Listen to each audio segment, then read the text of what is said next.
IAS వాళ్ళకి history చెప్పే ఒక లెక్చరర్గా నాకు తెలుసు ఒక విషయం.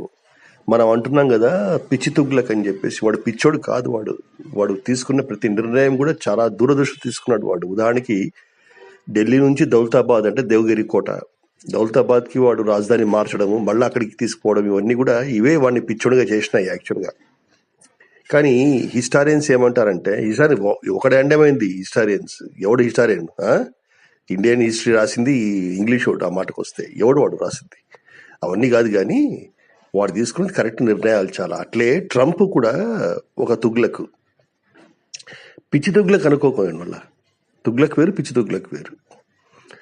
ట్రంప్ మీరు అబ్జర్వ్ చేస్తే, ట్రంప్ మొదటిసారి ప్రమాణ స్వీకారం చేసిన మరుక్షణం వాడు తీసుకున్న నిర్ణయం ఏంటంటే, ఫస్ట్ డెసిషన్ వాడు మెక్సికో అమెరికా మధ్య ఒక గోడ కట్టడం మొదలుపెట్టాడు.